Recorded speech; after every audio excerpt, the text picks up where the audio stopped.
शालाओं में स्वीकृत पद कितने हैं? स्वीकृत पद की गणना कैसे करें? इस संबंध में यदि हम देखें तो मध्य प्रदेश शासन स्कूल शिक्षा विभाग के द्वारा एक आदेश जारी किया गया जो कि 15 जुलाई 2024 को जारी किया गया, जिसमें सभी स्तर की जो शालाएं हैं, प्राथमिक स्तर, माध्यमिक स्तर, हाई स्कूल या हायर सेकेंडरी स्तर की जो शालाएं हैं, इनमें कुल कितने पद स्वीकृत होंगे और किन किन विषयों के स्वीकृत होंगे, इस संबंध में विस्तृत जानकारी दी गई है। जैसे हमें पता है कि समय समय पर हमें जो पदों की जानकारी है ऑनलाइन दर्ज करना होता है, इसे अपडेट करना होता है। तो यदि हमें शालाओं में स्वीकृत पद कितने होने चाहिए इसकी जानकारी नहीं है तो निश्चित रूप से त्रुटिपूर्ण जानकारी हमारे द्वारा पोर्टल पर अपडेट होगी। तो आइए समझते हैं कि शालाओं में कुल कितने पद स्वीकृत होते हैं और किस प्रकार से स्वीकृत होते हैं। जैसे हम देखें तो सबसे पहले प्राथमिक स्तर की जो शालाएँ हैं, प्राथमिक स्तर अर्थात जहाँ पर कक्षा 1 से 5 तक संचालित है, तो ऐसी शालाओं में न्यूनतम अर्थात कम से कम 2 शिक्षक की नियुक्ति अनिवार्य रूप से होगी। इसके उपरांत प्रत्येक 30 छात्र पर 1 शिक्षक की नियुक्ति की जाएगी और इसकी और विस्तृत जानकारी आगे हम देखेंगे। इसी प्रकार माध्यमिक स्तर की जो शालाएं हैं अर्थात कक्षा 6 से 8 तक जहां पर संचालित है, ऐसी शालाओं में न्यूनतम 3 शिक्षक विषयवार इनकी नियुक्ति होगी। किन किन विषयों की होना है इसे भी हम आगे देखेंगे। इसके पश्चात हम बात करें एकीकृत शाला 1 से 8 तक जहां पर संचालित है, ऐसी शालाओं में न्यूनतम 5 शिक्षकों की नियुक्ति होना है, जिसमें 2 शिक्षक प्राथमिक स्तर के लिए और 3 शिक्षक माध्यमिक स्तर के लिए। 3 जो शिक्षक हैं विषयवार होंगे, जिसमें पहला विषय होगा गणित का, जिसमें विज्ञान भी शामिल है, दूसरा विषय अंग्रेजी और तीसरा विषय सामाजिक विज्ञान। इस प्रकार से माध्यमिक शाला में कम से कम न्यूनतम 3 शिक्षक की नियुक्ति होना है और इसके उपरांत प्रत्येक 35 की दर संख्या पर 1 शिक्षक की नियुक्ति होगी। किस प्रकार से होगी इसे हम आगे और विस्तृत रूप से देखेंगे। इसी प्रकार यदि हम बात करें हाई स्कूल की या फिर हायर सेकेंडरी शालाओं की, तो इस आदेश में विस्तृत रूप से बताया गया है कि इन शालाओं में किस प्रकार से नियुक्ति की जाना है। आइए सबसे पहले हम समझते हैं प्राथमिक, माध्यमिक और जो एकीकृत शाला है 1 से 8 तक, इनमें कुल कितने पद स्वीकृत होंगे और किस प्रकार से होंगे। तो इसके लिए जैसे हम देखें तो पूर्व में भी हमने बताया कि प्राथमिक स्तर की जो शालाएं हैं अर्थात जहां पर कक्षा 1 से 5 तक संचालित है, यहां पर न्यूनतम 2 शिक्षक नियुक्त होंगे और प्रत्येक 30 की दर संख्या पर 1 अतिरिक्त शिक्षक की नियुक्ति की जाएगी। जैसे एक एग्जाम्पल कि 60 तक दर संख्या है तो 2 शिक्षक होंगे, 60 से यदि दर संख्या बढ़ती है 90 तक होती है तब 1 और शिक्षक की नियुक्ति हो जाएगी।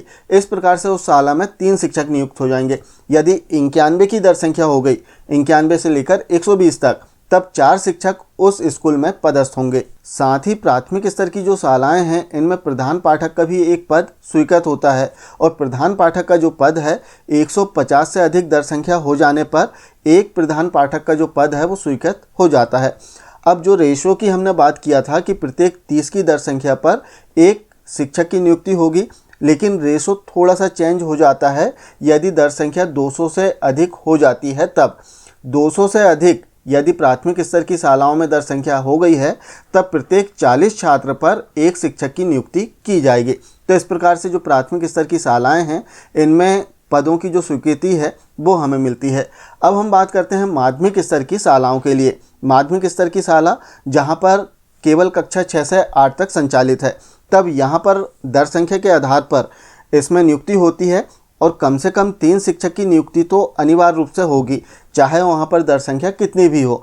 तो 6 से 8 तक जहां पर कक्षाएं संचालित हैं उनमें 3 विषय के जो शिक्षक हैं, 3 पद जो हैं वो पूर्व से ही नियुक्त होते हैं, जिसमें गणित, अंग्रेजी और सामाजिक विज्ञान। अब हम बात करते हैं दर संख्या की। यदि 105 तक की दर संख्या है तो 3 पद स्वीकृत होंगे।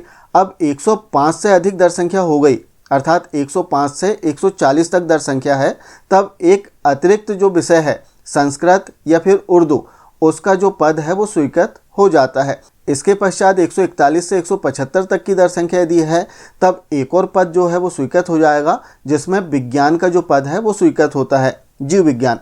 अब हम बात करते हैं 176 से 205 तक की दर संख्या यदि है तब ऐसी स्थिति में जो अगला पद होता है वो हिंदी विषय का स्वीकृत किया जाता है, जो कि सामाजिक विज्ञान का रहता है, जिसमें हिंदी होना अनिवार्य है। तो इस प्रकार से जो अगला विषय है हिंदी। अब 205 से यदि अधिक दर संख्या हो गई है तब ऐसी स्थिति में जो पदों की संरचना है इसकी पुनरावृत्ति होती है। 205 से अधिक दर संख्या है, 206 हो गई है, तब जो अगला विषय है वो गणित का स्वीकृत होगा। इसी प्रकार से अगले जो 35 छात्र के बाद में अगला जो विषय है वो अंग्रेजी का स्वीकृत हो जाएगा। इस प्रकार से पदों की जो स्वीकृति है वो हमें मिलती है। तो हमने देखा प्राथमिक और माध्यमिक स्तर के लिए।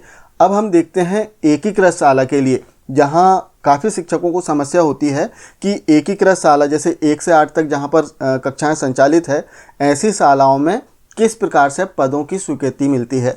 तो इसमें भी हम देख लेते हैं, एग्जाम्पल से ही हम समझेंगे।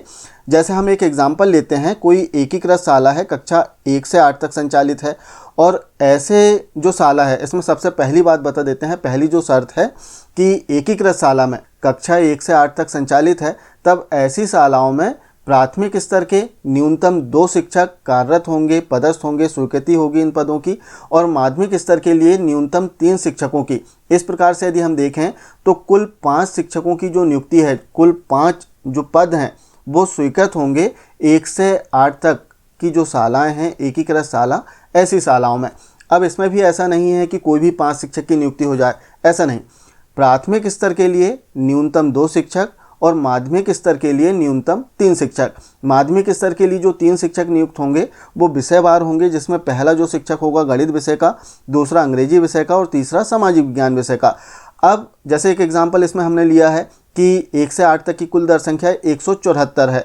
अब 174 में प्राथमिक स्तर की जो दर संख्या है कक्षा 1 से 5 में, वहाँ की दर संख्या है 75, और माध्यमिक स्तर कक्षा 6 से 8 के लिए जो दर संख्या है वो 99। इस प्रकार से यदि इसमें हम देखें तो 174 की दर संख्या है। अब 174 की दर संख्या में हम देखते हैं सबसे पहले प्राथमिक स्तर के लिए, जैसे हमने पूर्व में देखा कि न्यूनतम 2 शिक्षक पदस्थ होंगे, अर्थात 2 पद जो हैं वो स्वीकृत होंगे। लेकिन यहाँ पर जो पद हैं वो बढ़ जाएंगे प्राथमिक शाला के लिए। क्यों बढ़ जाएंगे? क्योंकि प्रत्येक 30 छात्र पर 1 पद जो है वो स्वीकृत होता है।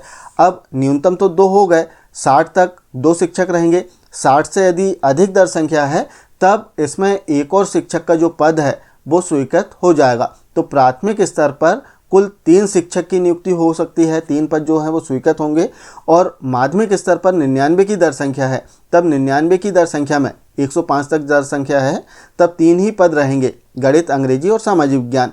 इस प्रकार से यदि 174 की दर संख्या है तो कुल 6 पद स्वीकृत होंगे, जिसमें 3 पद प्राथमिक स्तर के लिए और 3 जो पद हैं वो माध्यमिक स्तर के लिए। अब इसमें एक और एग्जाम्पल हम लेते हैं, जैसे प्राथमिक स्तर पर दर संख्या 60 है और माध्यमिक स्तर पर 114 हो गई। अब ऐसी स्थिति में प्राथमिक स्तर के लिए 2 पद स्वीकृत होंगे, वहीं माध्यमिक स्तर की यदि हम बात करें तो यहाँ पर 114 की दर संख्या होने पर 4 पद स्वीकृत हो जाएंगे, और जो चौथा पद है वो संस्कृत विषय का होगा। इसमें ऐसा नहीं है कि किसी भी विषय की हम नियुक्ति कर सकते हैं या किसी भी विषय का जो पद है वो स्वीकृत हो जाएगा, ऐसा नहीं। इसमें सीक्वेंस दिया गया है, इसी सीक्वेंस पर पदों की जो स्वीकृति है वो मिलती है। यदि 105 से अधिक दर संख्या हो रही है तब अगला जो पद है वो संस्कृत विषय का होगा। 140 से अधिक दर संख्या हो रही तब अगला जो पद है वो विज्ञान विषय का हो जाएगा। 175 से अधिक दर संख्या हो रही तब अगला पद हिंदी विषय का होगा। तो इस प्रकार से जो पदों की स्वीकृति है वो प्राथमिक और माध्यमिक स्तर की जो शालाएं हैं इनमें की जाती है। तो सामान्य से नियम है, प्राथमिक स्तर के लिए न्यूनतम 2 शिक्षक, माध्यमिक स्तर के लिए न्यूनतम 3 शिक्षक, और जो रेशो है उस अनुपात में शिक्षकों की नियुक्ति की जाती है। प्राथमिक स्तर के लिए जो रेशो है 30:1, अर्थात 30 छात्र पर 1 शिक्षक की नियुक्ति। माध्यमिक स्तर के लिए जो रेशो है 35:1 का रेशो है, अर्थात 35 छात्रों पर 1 शिक्षक की नियुक्ति होना है। इसके अतिरिक्त इसमें हम देखें तो जो प्रधान पाठक का जो पद है वो भी स्वीकृत होता है। साथ ही हम देखें तो हाई स्कूल और जो हायर सेकेंडरी शालाएं हैं उनमें किस प्रकार से जो शिक्षक हैं जो पदों की स्वीकृति है वो मिलती है। जैसे हम देखें एकीकृत शाला 1 से 10 तक, तो यहाँ पर न्यूनतम 8 शिक्षकों की नियुक्ति होगी, अर्थात 8 जो पद हैं वो स्वीकृत होंगे। 8 जो पद हैं कैसे होंगे? 2 शिक्षक प्राथमिक शाला के लिए रहेंगे न्यूनतम, साथ ही 6 शिक्षक जो हैं माध्यमिक और हाई स्कूल के लिए रहेंगे। तो इस प्रकार से 6 और 2 8। इसके अतिरिक्त यदि दर संख्या अधिक है तब अभी जो हमने रेशो देखा उस रेशो में शिक्षकों की जो भर्ती है, जो शिक्षकों की नियुक्ति है या कहें पदों की स्वीकृति है वो हमें मिलती है। तो आशा है जानकारी आप समझ पाए होंगे कि हमारी शालाओं में किस प्रकार से पदों की स्वीकृति होती है। मिलते हैं कुछ इसी प्रकार की जानकारियों के साथ में नेक्स्ट वीडियो में। तब तक के लिए जय हिंद।